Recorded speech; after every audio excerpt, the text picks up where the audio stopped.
Agora vamos olhar esse outro gráfico aqui, ó, substâncias que diminuem o volume ao se fundir. No caso, a água, aquelas substâncias que eu falei para você, a água, o ferro, o bismuto, o antimônio, enfim. A gente vai analisar aqui a água. Veja bem, essa curva aqui, a diferença dessa curva é esse pedaço aqui, ó. Ó, é esse pedaço da curva aqui.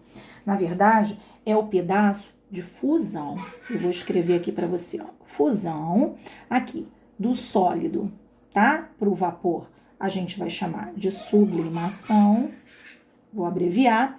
E aqui, do líquido para o vapor, a gente vai chamar de vaporização, mas no caso aqui, ebulição, tá? Eu botei ebulição aqui, mas no livro aí tá vaporização. A gente já estudou que ebulição, vaporização, é uma forma da vaporização. Veja bem, a diferença aqui é exatamente nesse pedaço da curva. Veja bem, aqui, olha, na maioria das substâncias, a curva de fusão, ela tá aqui, ó.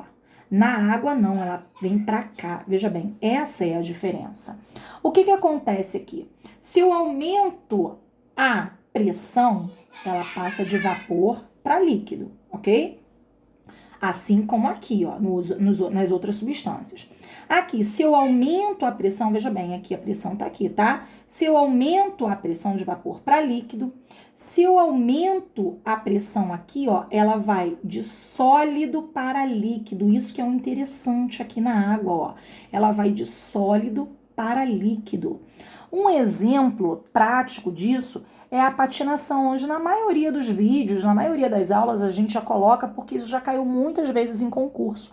Na patinação, o patinador, ele usa aquele sapato, né, aquela bota, que ela tem uma haste extremamente fina.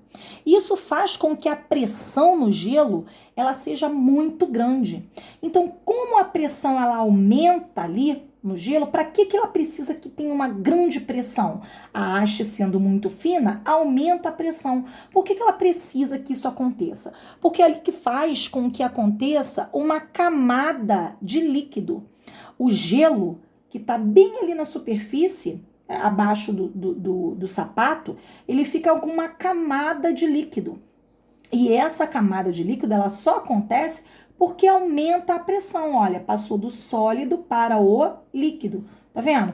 Isso faz com que o patinador deslize com maior facilidade. A partir do momento que ele passou esse líquido, ele vai ficar novamente a pressão normal, vai voltar a pressão, não vai estar mais submetido ao aumento de pressão. Então, esse líquido vai novamente congelar, vai entrar de novo em estado sólido, ok? Então, é só mesmo quando o gelo é submetido àquela pressão do patinador que ele faz com que aconteça aquela camada líquida que facilita o deslizamento dele, ok? Então, essa é a diferença aqui, ó, dos dois gráficos. Aqui nós temos também o ponto triplo, ok? Aqui nós temos o ponto triplo e aqui, da mesma forma que o outro gráfico nós temos, ok? Aqui o ponto crítico. Aqui, olha, se eu aumentar a pressão, aumentando a pressão,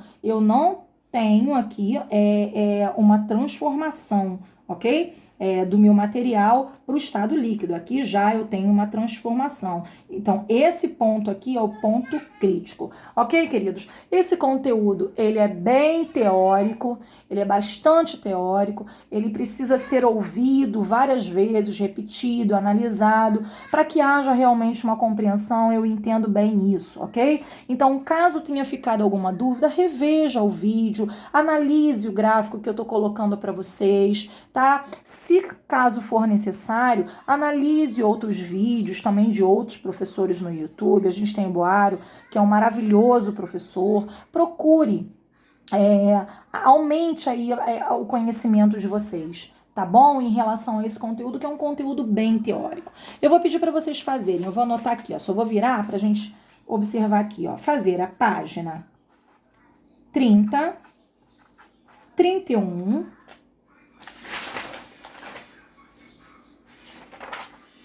32 e 33. Veja bem, se não der para eu atender a todos na aula de hoje em relação a dúvidas que provavelmente vão aparecer, Eu vou continuar o atendimento na aula que vem, já que com a aula de hoje a gente finaliza essa apostila, tá bem? Então assistam os vídeos, se ficar pendente em algum ponto, não desesperem-se, eu quero que vocês revejam o vídeo, esse conteúdo é bastante teórico, analisem bem as questões, marquem-as e eu darei o gabarito em seguida. Tá bom?